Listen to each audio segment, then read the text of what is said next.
जय जगन्नाथ नमस्कार बंधु मैंने आज भिडियो आम आलोचना करवा ओडिशार एक बड़ रेलवे प्रोजेक्ट विषय जहाँकि गुणुपुर ठारू थेरुवाली पर्यंत नुआ रेलवे लाइन जोटा रही से विषय में आलोचना करवा। तो जो गुणुपुर ठारू थेरुवाली नुआ रेल लाइन रही तो सेटा केते दूरता रही केते डिस्टेंस एवं केबे आरंभ होगा जाउछि एवं क्यों क्यों जगह को जोड़िबो सेटा इंपोर्टेंट रहिबो एवं आम लोक माननको केमिति लाभ हेबो से विषय में डिटेल्स रे कथा हेबा। तो वीडियो रे नुआ थिले वीडियोटा गोटे लाइक करंतु, चैनल को सब्सक्राइब करंतु एवं वीडियोटा को शेयर करंतु। तो बंधु माने एही प्रोजेक्टर नाम रहुछि गुणुपुर थेरुवाली न्यू रेलवे लाइन प्रोजेक्ट। तो मोट दूरता रहुछि आपनकर प्राय 74 रु 82 किलोमीटर पर्यंत रहुछि एवं अनुमोदित जो अनुमानिक खर्च जोटा रहुछि 1300 कोटी रु ऊर्ध्व टंका जोटा रहुछि। तो एही लाइन ओडिशार रायगड़ा गुणुपुर थेरुवाली एवं पाखापाखी अंचल को जोड़िबा को जाउछि। तो तापर आम देखी ना रूट एक्सप्लानेशन माने रूट गुड़ाक को जगह को जाकि आपंकर जो रेलवे स्टेशन गुड़ाक हवा जाऊँगी से विषय में डिस्कसन करवा। मैप अनुसार यही लाइन गुड़िक गुणुपुर पालासिंगी जो पदमपुर अंचल रही एवं तापर देउला रामनगुड़ा जोटा रही तो सिंगापुर रोड निकट में कनेक्शन हवा जाऊँगी एवं जो थेरुवाली जंक्शनटा रही सेटा हेबो एवं यह गोटे सर्टकट रूट हवा जाऊँगी एवं जो लंबा रूट रही से दूरता कमिज।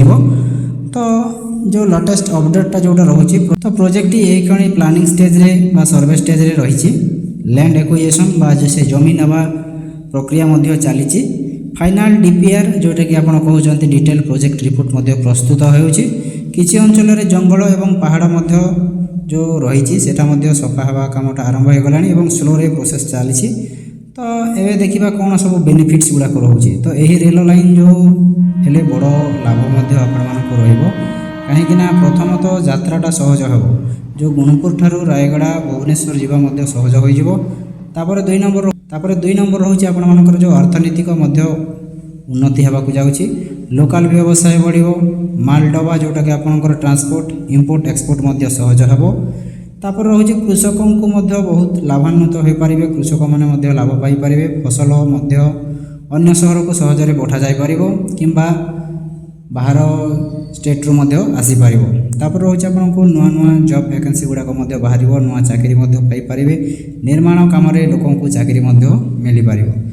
तापर रोचे आपंकर 5 नंबर जो अंचल बहुत विकास होवार संभावना रही आपंकर रास्ता व्यवसाय टूरिज्म सब बढ़ आग को। तापर रहा कौन सब चैलेंजेस गुड़ाक आसो कि समस्या रही मध्य तो जमी जो अधिग्रहण समस्या रंगल अंचल अनुमति जोटा रही से किसी समस्या रही पहाड़िया भूमि जोटा कि कंस्ट्रक्शन डिफिकल्ट हे धनर व्यवस्था रही एवं जो ए कारण प्रोजेक्ट किसी समय नहीं पारे तो से किसी समय डेरी रही। तो जदि सब ठीक भाव हुए तो तेबे आगामी 4 ରୁ 5 वर्ष मध्य कामटा आरंभ हो संपूर्ण होबार संभावना रही। तो यह साउथर्न ओडिशा गेम चेंजर हे बहु वर्ष धरी यार गोटे दाबी थिला तो एबे जो दाबीटा करिसंती सेटा सत्य होगा जाउछि। बंधु माने आपणकर मतटा यह प्रोजेक्ट विषय कौन रही एवं यह आम अंचल केते उपकारी कमेंट करी निहाती भाव जणांतु। इनफॉर्मेटिव लगी वीडियो लाइक करंतु, चैनल को सब्सक्राइब करंतु एवं वीडियोटा को बहु मात्रा रे शेयर करंतु। धन्यवाद।